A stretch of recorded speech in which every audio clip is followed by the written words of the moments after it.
गोंयांत राजकीय मळार हालचालींक कडक नेट येवपाक लागला। सगळ्या पक्षांचें काम चालू आसा।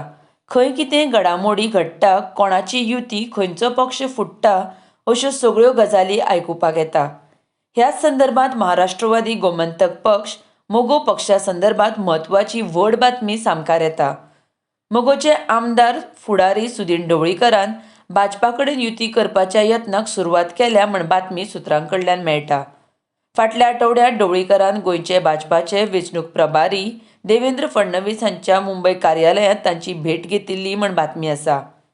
म्हायती प्रमाण ढवळीकरान भाजपा कडेन 8 सिटां खातीर उलोवणी सुरू केल्या। त्याच बरोबर आपल्यो आनीकय कांय मागण्यो भाजपा मुखार मांडल्या। तातूंतल्यो म्हत्वाच्यो मागण्यो म्हळ्यार अश्यो: सुदीन ढवळीकरान स्वता खातीर खासदाराची वा खंयच्याय राज्याचें राज्यपाल म्हण पद दिवपाची अट दवरल्या। तशेंच दुसरी मागणी आपलो चलो मितील ढवळीकरा खातीर मडकयचें सीट। तिसरी मागणी आपलो भाव दीपक ढवळीकरा खातीर प्रियोळचें सीट। आनी चवथी सगळ्यांत म्हत्वाची मागणी म्हळ्यार बाबू आजगांवकर, दीपक पावसकर आनी गोविंद गावडे हांकां भाजपाची तिकेट दिवची न्हय।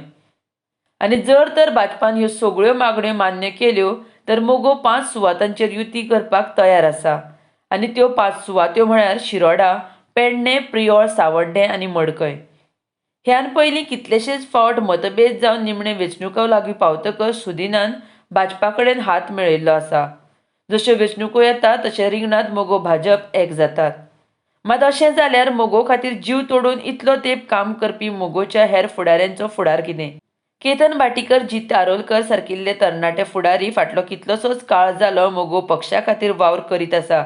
आतां पळोवचें आसा परत एक फावट सुदीन ढवळीकर आपल्या सुवार्था खातीर पक्षाच्या निश्ठावंत फुडाऱ्यांचो बळी दितलो काय तांचें हित जपतलो, तांकां तांच्या कामाची पावती दितलो। RDX गोवा ब्युरो रिपोर्ट।